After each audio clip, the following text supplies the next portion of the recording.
क्या भरोसा जिंदगानी का, आदमी तो बुलबुला है पानी का।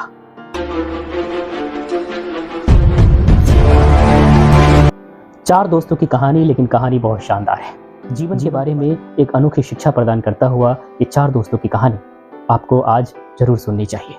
चार दोस्त बड़े ही घनिष्ठ, चारों एक साथ पढ़ाई करते हुए बोर्ड परीक्षा उत्तीर्ण किए। संयोग से चारों दोस्तों ने अच्छे अंक से उत्तीर्णता हासिल की थी। संदीप, राजेश, मधुकर और आलोक। बोर्ड परीक्षा पास होने की खुशी में चारों दोस्तों ने एक प्लान बनाया, क्यों ना होटल में जाकर एक पार्टी की जाए।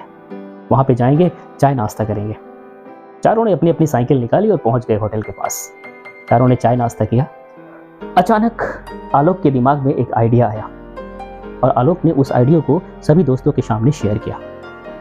आलोक ने कहा, क्यों ना आज एक डेट मुकर्रर की जाए, एक तारीख मुकर्रर की जाए, आज से ठीक 50 साल बाद की।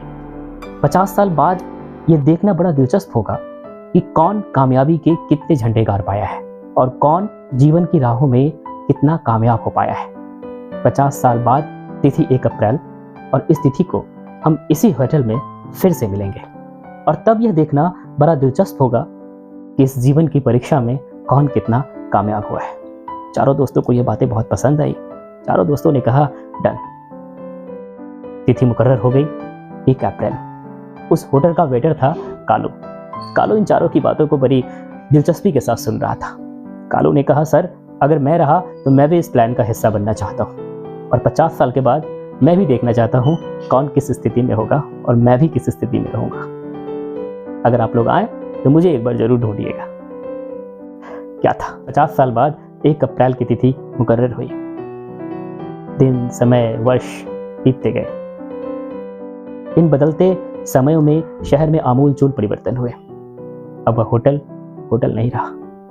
5 स्टार होटल बन चुका था और कालू वेटर नहीं रहा, बल्कि कालू अब उस होटल का मालिक बन चुका था और कालू सेठ के नाम से शहर में जाना जाने लगा था। कई सारी परिवर्तन हुए। गगनचुंबी इमारतें बनी, लंबी चौड़ी सड़कें बनी, शहर में कई नई प्रतिष्ठित दुकानें खुल गई। 50 साल बाद 1 अप्रैल को उसी होटल के सामने में एक गाड़ी रुकती है और उस गाड़ी से उतरता है आलोक। आलोक आज एक सफल प्रतिष्ठित व्यवसायी बन चुका था। उसकी शहर में 3 ज्वेलरी की शॉप थी। आलोक सबसे पहले कालू सेठ के पास गया। कालू सेठ ने एक तगड़ी वाली सलाम ठोकी और उसने आलोक को बताया कि मधुकर सर का फोन आया था। मधुकर सर ने आज सुबह ही आप लोगों के लिए एक टेबल बुक कराई है, वो रहा आप लोगों की सीट। और फिर आलोक उस टेबल पे बैठ गया। सोचने लगा, आज मैं पहले आया हूं, पता नहीं तीनों दोस्त कैसे होंगे। मिलने की खुशी, मिलने की उत्कंठा। वो सोच ही रहा था कि अचानक होटल के सामने एक और लंबी गाड़ी रुकती है और उसमें से उतरता है राजेश। राजेश आज चार्टर अकाउंटेंट बन चुका है। जैसे ही उतरा उसने कालू सेठ को देखा। कालू सेठ ने इशारों में आलोक के बारे में बताया और जाके दोनों उस टेबल पर बैठ गए और अब वो दोनों दोस्त का इंतजार करने लगे। अब बारी थी संदीप और मधुकर की। थोड़ी देर के बाद कालू सेठ ने उन दोनों दोस्तों को कहा, मधुकर सर का एक संदेशा आया है। उन्होंने आप लोगों को रुकने के लिए बोला है, मेन्यू तैयार है, लंच वगैरह आप लोग कीजिए। तभी इसी बीच एक और गाड़ी रुकती है और उसमें से उतरता है संदीप। संदीप आज एक बैंक में पदाधिकारी बन चुका था। अब तीनों दोस्त मिलते हैं, अपनी जिंदगी के फलसफों के बारे में बात करते हैं और अब तीनों दोस्त इंतजार कर रहे हैं अपने आखिरी दोस्त का, मधुकर का। तीनों दोस्त आपस में बात ही कर रहे थे कि भाई जिंदगी की राहों में कैसे कैसे दिन गुजरते चले जाते हैं और किस मुकाम पर कौन पहुंच जाता है। अब यह देखना उन तीनों के लिए बड़ा दिलचस्प था कि आखिरी हमारा दोस्त आज मधुकर कहाँ है। अचानक होटल के गेट के सामने एक बड़ी सी लग्जरी कार आके रुकती है। उसमें से एक शख्स उतरता है और वो शख्स आके तीनों दोस्तों के पैर छूता है। तीनों दोस्त अचंभित, ये कौन सा आदमी है और हमारा दोस्त मधुकर कहाँ है। लेकिन उस युवक का चेहरा जाना पहचाना लग रहा था। थोड़ी देर के बाद उसने अपना परिचय देना शुरू किया। मैं आपके दोस्त आलोक जी, राजेश जी और संदीप जी के चौथे दोस्त का पुत्र हूँ।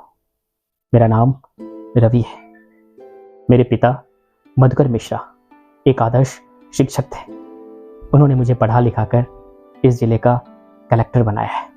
वो अक्सर आप सबों की बातें किया करते थे और आज की तिथि के बारे में उन्होंने ही बताया था। उनके तरफ से सख्त हिदायत थी कि मुझे उनके बारे में आप लोगों को न बताया जाए। पिताजी की मृत्यु हार्ट अटैक के कारण हो गई। हम लोगों ने बहुत कोशिश की लेकिन उन्हें बचा नहीं पाए। आज पिताजी नहीं रहे, लेकिन पिताजी ने आप सबों के बारे में बताया था। उन्होंने कहा था आपको गले से लगाए और आप लोगों के चरण छूकर आशीर्वाद ले। तीनों दोस्त की आंखें भर आई। कालू सेठ भी अपने आंसू रोक नहीं पाया। कालू सेठ ने कहा, सर अब 50 साल बाद नहीं, अब हर महीने हम इस होटल में मिलेंगे, हर महीने हम सब मुलाकात करेंगे। और फिर सभी ने एक दूसरे को गले से लगा लिया। अपने सगे संबंधियों और दोस्तों से मिलते रहिए, जाने कब आखिरी घड़ी आ जाए। अपने सगे संबंधियों, दोस्तों और रिश्तेदारों को भावनात्मक सहारा दीजिए। उन्हें एहसास कराइए कि हम सब उनके साथ हैं। क्या भरोसा जिंदगानी का, आदमी तो बुलबुला है पानी का।